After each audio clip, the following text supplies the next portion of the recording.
कहानी शुरू होती है अकीरा नाम के एक हाई स्कूल स्टूडेंट से जो अपने फोन में गेम खेलते हुए स्कूल जा रहा होता है। पर अचानक से रास्ते में एक वैन रुकती है जिसके अंदर से पट्टियों में बंधा एक बंदा निकलता है जो सीधा अकीरा पर हमला करने लगता है। पर अकीरा अपनी जान बचाते हुए साइकिल चलाते हुए उसे दूर भागने की कोशिश करता है, पर पट्टियों में बंधा वो इंसान भी अकीरा का पीछा करने लगता है। तो अकीरा अपनी जान बचाने के लिए कैसे न कैसे कर एक सुनसान बिल्डिंग में जाकर उस पट्टी वाले बंदे के लिए ट्रैप सेट करता है। पर जब वो पट्टी वाला बंदा बिल्डिंग में आता है तो सीढ़ियों से चढ़ने के बजाय वो सीधा ग्राउंड फ्लोर से थर्ड फ्लोर तक की छलांग लगाता है। पर फिर भी कैसे न कैसे कर अकीरा उसे अपने ट्रैप में सेट कर लेता है और उसके ऊपर बहुत सारा मलबा गिरा देता है। पर इतना सारा मलबा गिरने के बाद भी उस पट्टियों वाले बंदे को कुछ नहीं होता, जो देखकर अकीरा डरने की एक्टिंग करता है और सीधा बिल्डिंग की छत पर चला जाता है। जो देख पट्टियों वाला बंदा भी सीधा बिल्डिंग की छत की ओर छलांग लगाता है।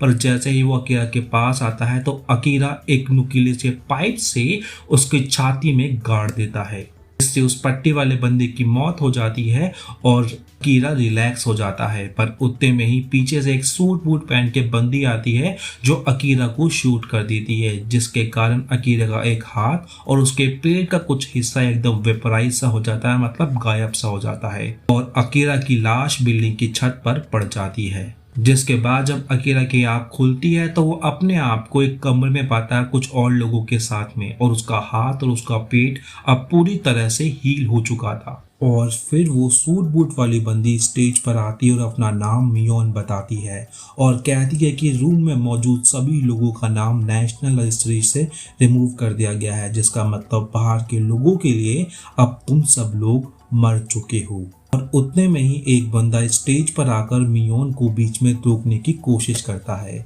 तो मियोन एक एग्जाम्पल सेट करने के लिए अपने एक हाथ को कैनन में कन्वर्ट कर उस बंदे को शूट कर उसे मार देती है। और मियोन बताती है कि रूम में मौजूद तुम सभी लोगों को भी ऐसी ही कुछ पावर्स मिलेगी, क्योंकि इन पावर्स को टेस्ट करने के लिए ही तुम सभी को यहाँ पर किडनैप किया गया है। जब भी तुम सभी की हथकड़ियां खुलकर ग्रीन होगी तो तुम भी अपनी पावर्स को यूज कर पाओगे, और पहले राउंड के अंदर तुम सभी को उन पावर्स को यूज कर आपस में एक दूसरे से फाइट करनी होगी। पर फर्स्ट राउंड स्टार्ट होने से पहले तुम सभी अपने अपने रूम में जाकर आराम कर सकते हो, और तुम्हारे रूम में एक लेटर भी होगा जिसमें तुम्हारी पावर्स के बारे में लिखा होगा, ताकि तुम फाइट से पहले अपनी पावर्स की प्रैक्टिस कर पाओ। और सभी लोग अपने अपने रूम में जाकर लेटर्स को पढ़कर अपनी पावर्स को टेस्ट करने लगते हैं। पर जब अकेला अपने रूम में पढ़े लेटर को पढ़ता है तो उसके चेहरे का रंग उतर जाता है। जिसके बाद में फर्स्ट राउंड स्टार्ट होता है और अकीरा का अपोनेंट होता है किरिसाकी नाम का एक हाई स्कूल का उठाई गिरा,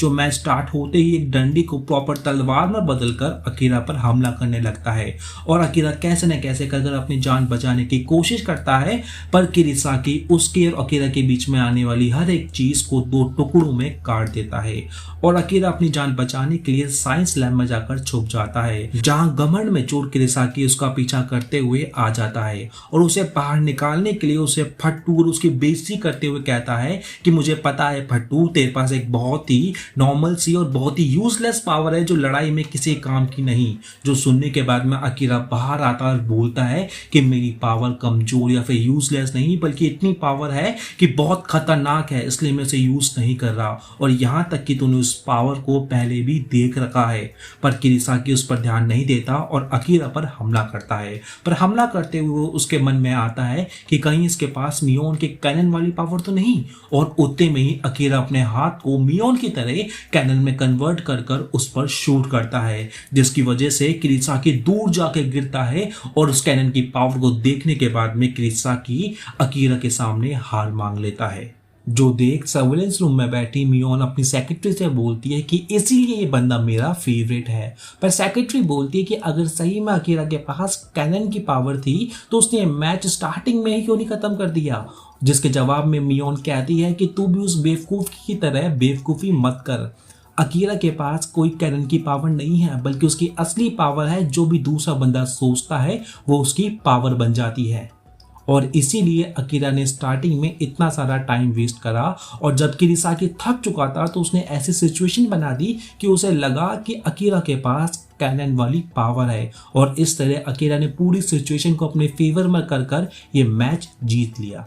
और दूसरी ओर अकीरा अपना मैच जीतने के बाद में अपनी रूम की ओर जा रहा होता है और उतने में उसके पास से यूरी नाम की एक बंदी गुजरती है जो नेक्स्ट राउंड में लड़ने वाली थी और कहानी उसके पास में जाती है। यूरी एक बहुत ही नॉर्मल सी लड़की थी और एक दिन वो रास्ते में पिट रहे एक बंदे की हेल्प कर देती है, जिसके बाद से वो बंदा हर जगह उसे स्टॉक करने लगता है। और इतना ही कम नहीं था, जब यूरी अपने घर जाती है तो देखती है कि उसकी मॉम अपने नए बॉयफ्रेंड को लेकर घर आई होती है और उसकी मॉम के बॉयफ्रेंड की भी एक छोटी बेटी होती है जिसका ध्यान यूरी को रखना पड़ जाता है। स्टार्टिंग में तो यूरी को वो बच्ची बिल्कुल भी पसंद नहीं आती, पर जैसे जैसे वो उसके साथ समय बिताती है तो यूरी को भी उस बच्ची से प्यार सा हो जाता है और फिर रोज उसका ध्यान रखने लग जाती है और डिसाइड करती है कि वो उस बच्ची को भी अपने साथ लेके जाएगी जब वो यहाँ से भागेगी। पर एक दिन शाम को जब यूरी अपने घर जा रही होती है तो उसकी नजर उसी बंदे पर जाती है जो उसे स्टॉक किया करता था। वो एक बिल्डिंग पर चढ़कर सुसाइड करने वाला होता है,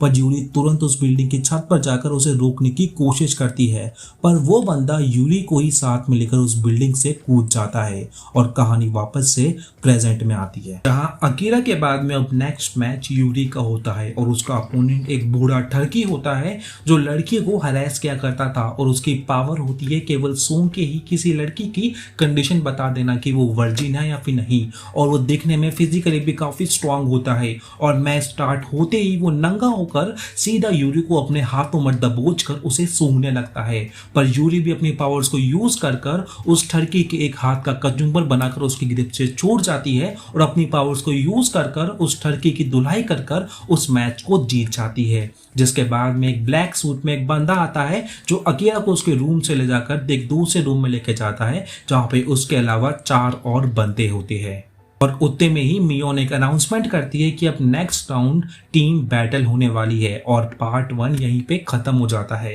तो दोस्तों वीडियो थोड़ा सा भी अच्छा लगा हो तो प्लीज आपसे रिक्वेस्ट रहेगी वीडियो को लाइक कर दीजिए और नेक्स्ट पार्ट के लिए आप जल्दी से चैनल को सब्सक्राइब और बेल आइकन को दबा दीजिए। मुलाकात होगी आपसे अगली वीडियो में, तब तक के लिए अलविदा, टाटा, बाय बाय, सायोनारा।